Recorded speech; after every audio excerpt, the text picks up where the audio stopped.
What does OCD recovery feel like? Well, I for one can describe that because I'm someone who has recovered from severe chronic OCD.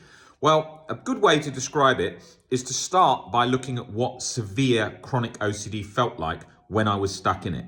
Well, you feel like you're in a 24 hours a day, it feels like that amount, although with bits of distraction at times it's not constant, but it does tend to simmer in the background. Even with distraction, it does tend to sort of niggle away there with that sort of where you feel like you're kind of floating, drowning in this cortisol soup. So you have this chronic guilt and anxiety that's simmering away in the background.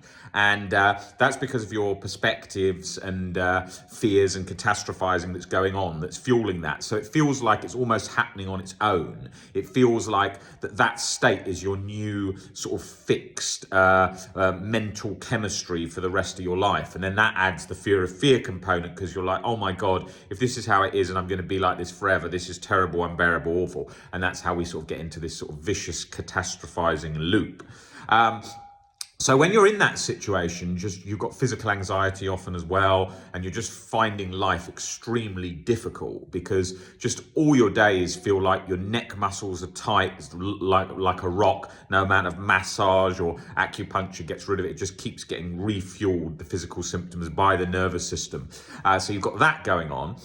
You've also got all the other things, stomach problems, maybe GERD, maybe acid reflux, pains, random pains around the body, fatigue, just a general sense of fatigue where it just feels like you want to lie down all the time, strong headaches, tension headaches, sinus pains, all these. We could list thousands of these, and you know these all too well because you're going through this right now, so you know this whole experience. And then recovery is obviously the absence of that. It's how you were once before. It's that sort of restoring the baseline inner peace as default, which it was in the past, where what you will find is your body just feels calm, your mind feels calm, you have energy. The second you wake up in the morning, it's not like you're being chased by a tiger.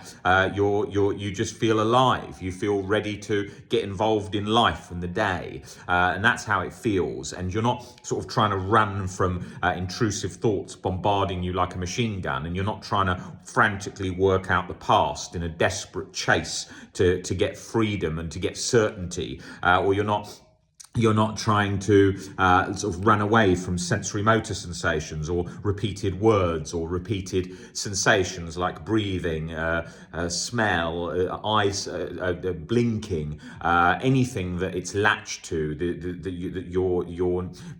perhaps it might have latched to seeing your nose when you're just looking. We can obviously see our nose if we focus on it, but then it just drags you into that. Oh my God, what if I notice my nose forever? What if I notice my saliva forever? What if I notice my breathing forever? Then comes the labored breathing. And so you're caught in this sort of self-torturous cycle of bodily symptoms, physical anxiety, whichever thing, and maybe existential, feeling like you're disconnected from other people and the world and the universe. You're the only person who's real, solipsism, all that kind of simulation theory related OCD. So you've got all those elements going on. And recovery is the absence of that, where you're back at peace. The mind doesn't need to escape. It's not trying to run away from anything. The mind is just content as it is. So it's just there in a baseline state of peace. There's no cortisol soup that you're floating in. You're floating in a sort of more of a serotonin soup. And that's where you're working to get to. That's the goal of recovery. One day at a time, persistence plus practice